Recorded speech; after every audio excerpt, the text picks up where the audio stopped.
Хэрвээ чиний төрсөн мөчөд өөрийн чинь нөгөө тал дэлхийн хаа нэгтээ яг адилхан ихэр төрсөн гэвэл яах вэ? Гэхдээ тэр ихэр чинь хүн биш. Аимшигт хүчийг удирддаг нэгэн байвал. За хэдүүлээ үнцэн ажилд орцгоё.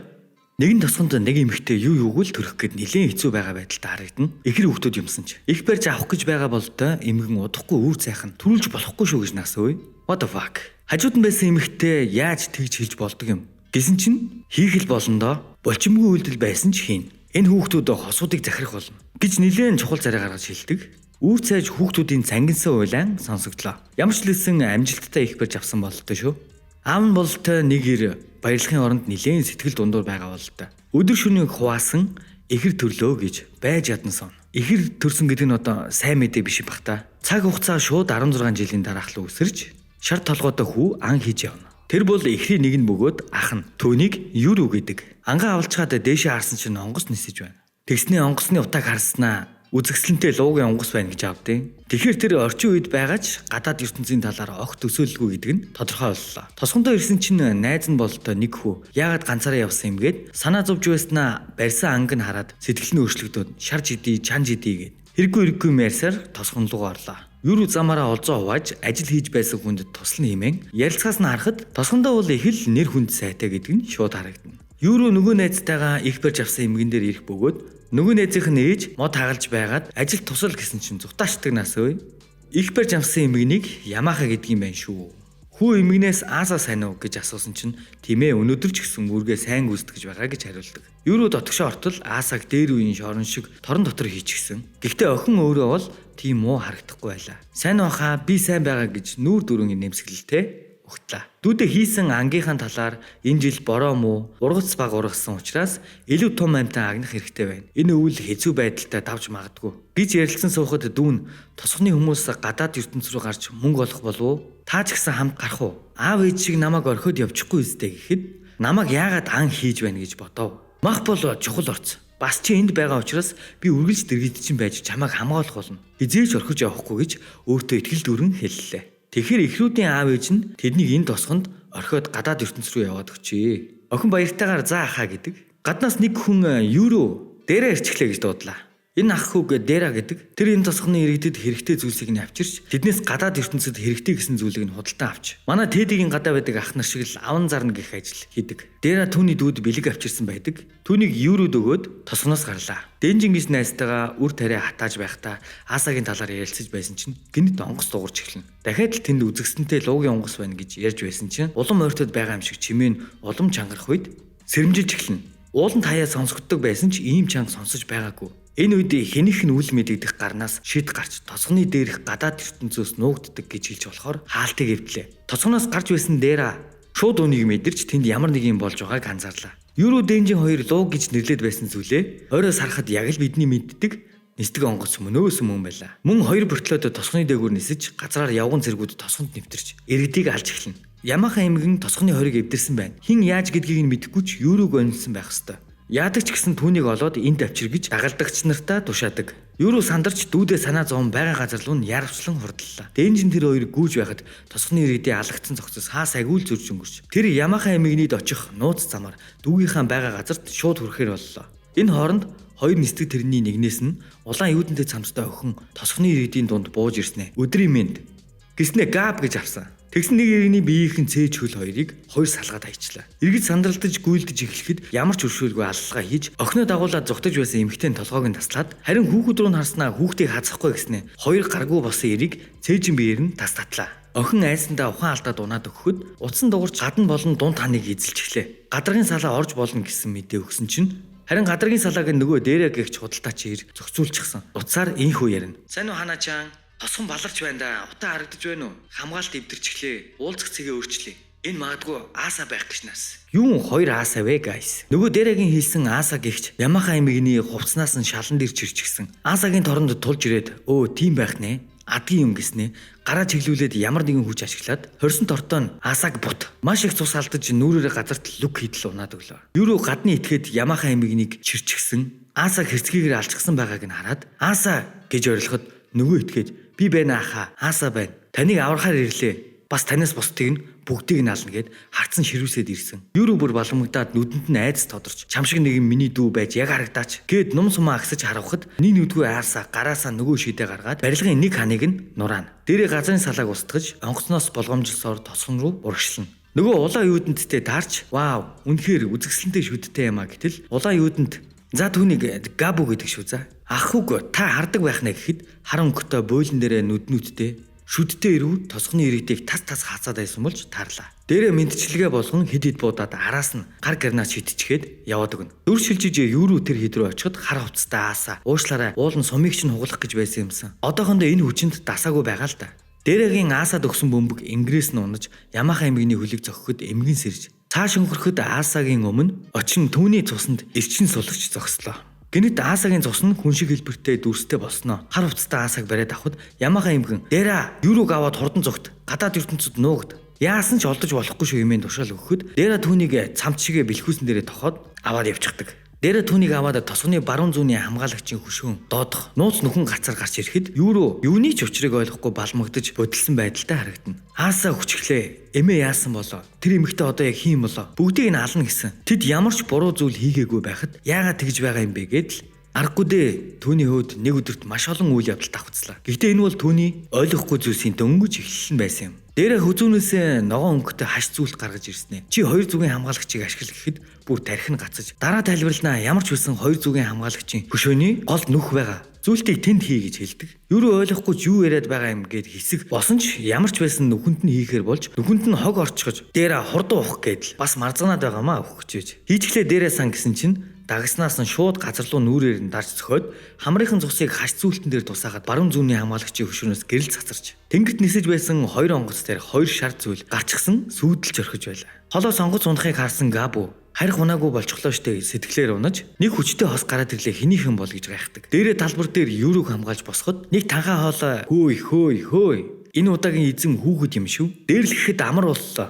Тийм ээ зүүнэ гэсэнд хүүхэд ч байна уу? Хэдэн ч настай байсан бидний эзэн бол эзэн штэ. Эзнийхээ үгэнд орох ёстой барууна гэсэн хоёр хүний хоолой сонсогдлоо. Дээрээ тэднийг хараад юурууд сүнс чөтгөр мангас үл мэдэгдэх бийт гэж харсан хүмүүс нь олон янзаар нэрлэж нэгдсэн нэргүүч гэлээ. Юуруу энэ хоёр бол чиний хос. Эсэнд нилээн эвгүй хулгайн царайтай хоёр гар зогсож байсанд юуруу бүр уучраа болохоо байж баламгдаж хосоо. Түүний багад аав нь энэ тосгоныг үргэлж хоёр зүгийн хамгаалагчид харж байдаг. Гисэн нууц замыг зааж өгөхдөө хэлж байсан санаанд буулаа. Баруун нь энэ уйлахаа байсан Батцаан одоо бидний эзэн гэж юу гэж хөндөй хэлж байгаа ч эрхлүүлээд байгаа нь ажиглагдана. Харин зүүн зүгийн хамгаалагч бол эзэн гэж түүнийг их хүндэлж буй мэт харагдана. Дээрээ хамгаалагчдаа мэнжилж баруун дээрээ луу хараад чи чинь хос тасгалжуулагч дээрээ биздэ. Та хэдэд аюул учруулж байх шиг болохоор нь унагсан ч гэлээ. Энд чинь одоо ямар янзын гээ чин шувуу вэ гэж хэдэг.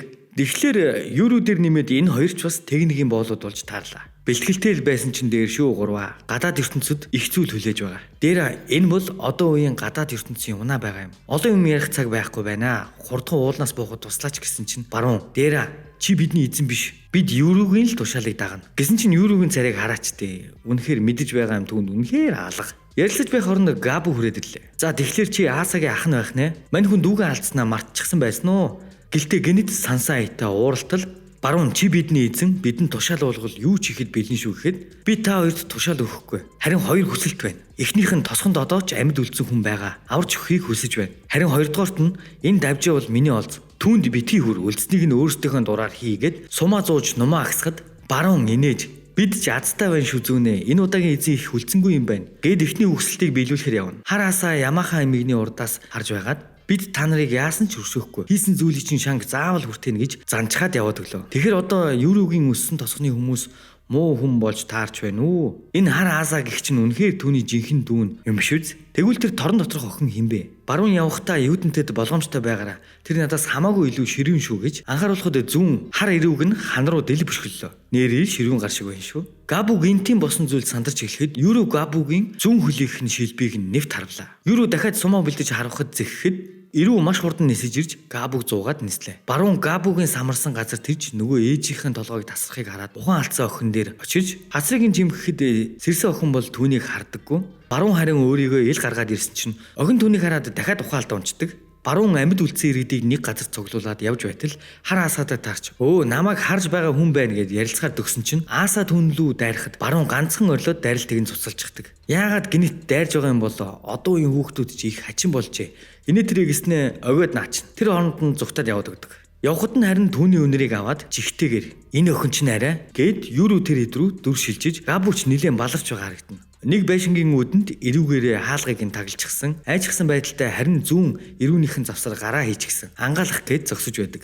Габу байдгаараа л гараараа ангаалахгүй гэж үзэж байхад зүүн эрүүг нь дэлгэцдэг. Тэрл үед юуруу сумаа бэлдээд ард нь зогсож байсан бөгөөд Габугийн баруун мөрийг нь харавчихлаа. Аса амжин ирж байшинг нь нураахад зүүн бол булчин тарихтай л болж таарад байх шиг байна. Тоож байгаа шинжаалах. Юуруу нуранган дээр гараад зогсчихсон бити хөдөл. Гээд нум сумаараа харавхад бэлэн гэдгээ анхаарууллаа. Юуруу түүнээс та нар одоо хэн гихч нь вэ? Хурдан хэл.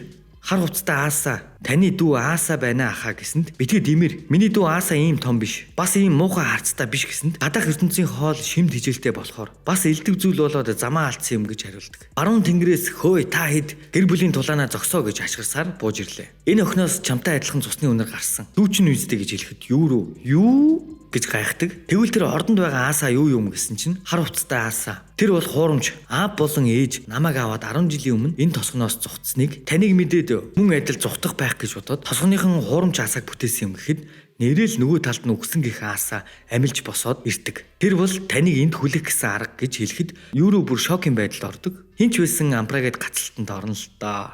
Ямаха эмгэн цус ашиглаж хүн шиг болгоод байсан да. Тэр эмгэн бүтээсэн байж магадгүй л юм. Харанхуд бэлдсэн сумыг нь дээрэ барьж сэтгэл хөдлөсөн учирлж гэлээ. Энэ удаа ухрахгүй биз Ааса чан гэдэг. Энэ бол ер нь бүгдийг нь мэдээд байгаа шүү дээ. Юуруу мань хэдэд л хэлж өгөхгүй байгаа болохоос те. Юуруу ухрах бодлого байсанд дээрэ тэр өөрийгөө жинхэнэ Ааса гэсэн хүний чадварыг бид мэдэхгүй. Тосгонд илүү удвал үүнээс чих хохирол гарна. Амьд байгаа иргэд байгаа шүү дээ гэж ятгахад юуруу нумаа буулгаж би наад давжаагч нь амьд үлдээ. Тийм болохоор одоо ухар гэсэнд Ааса зөвшөөрч юуруу баяртай гэд яваад өглөө. Габу Аасад танаа ах чинь ямар өршөөлгүй юм бэ гэд гомдлоод байгаа мó ааши. Өөрөө ямар ч өршөөлгүй хитлага хийчихэд харин Ааса ах минь амьд байсан байх шүү дээ гэд уйлж байлаа. Тэгэхээр тэр ямар ч байсан жинхэнэ дүүн болж таарлаа. Энэ үед Ямаха эмгэн тосгоны хаалтыг сэргээж Ааса тэр хэд уулнаас хурдан бухаар боллоо. Дээрэ болон юуруу уулнаас бууж байх замдаа хаалт буцаад сэргсэн болохоор чамайг буцаагаад оруулж болох ч гэлээ. Энэ удаад бол өөр. Тэр хаалтыг эвдэж чадах хүн гарч ирсэн гэдэг нь тэр газар аюулгүй газар биш болсон гэсэн үг. Гадаад ертөнцид нуугдъя гэсэн санал гаргалаа. Гүйж байгаад хүлээлгчглээ хаана чаана гэхэд нөгөө ихэнд уцаар яриад уулзах цэгээ өөрчлөлөө гэд байсан хүн нь бол та. Nissan X-Trail гэх машиныг нэг ягаан өстэй охин ширүүхэн дуугаар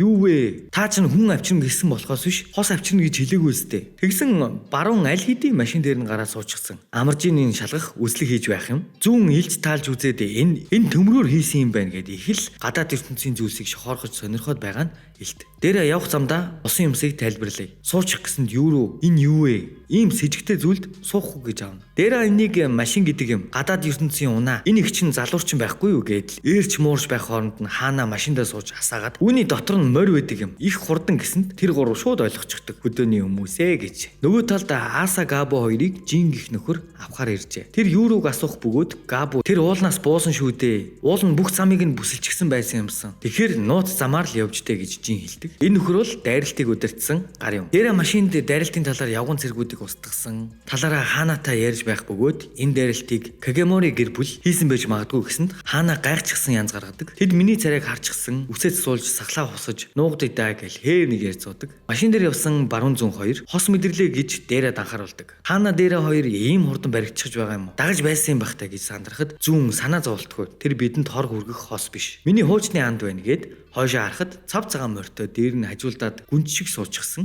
нэгэн байдаг. Тэр гүйцэж ирээд сайн уу хоёроо та хоёр шинэ эзэнтэй болчихоо юу? Уулзалгүй 400 жил өнгөрчээ. Машинд байсан дээрэ болон хаана хараад бүр гөлрөөсгий. Баруун тийм ээ бидний одоогийн эзэн бол өдөр шөнийг хуваасан ихрийн нэг гэхэд нөгөө эмхтэй. Өө яана тэгвэл хэцүүхэн л байх нь дээ. Эргэж ирэхээр надад ярьж өгөөрэй гэд амжилт хүсээд яваад өгдөг. Дээрэ анх удаага харлаа гэдэл. Бөөн сүр. Харин хаана үнэхээр байдаг байх нэ гэдэл. Гайхацгаагаад юу болоод байгааг огт мэдэж байгаа шинж алга. Саяных юу вэ гэсэн чинь хаана дээрэ хоёр бүр барьж итгэхнэ. Юу гэхээ бол Түүнийг Ошира гэдэг байдаг л нэг хосоос шаал өөр төвшнийх. Түүнтэй амьдтай таарна гэдэг бол их хөв тавилын юм гин. Манай баруун зүүн хоёр чинь сая найз нь гэсэн мэт. Бүр тэгэхээр за тэрч яах. Ер нь хосууд их олон төрөл байдаг. Хэдий бид дураараа ангилж хуваадаг ч гэсэн гол нь эздээс нь хамаарч муу зүйл хийлгдэг хүмүүс ч байдаг.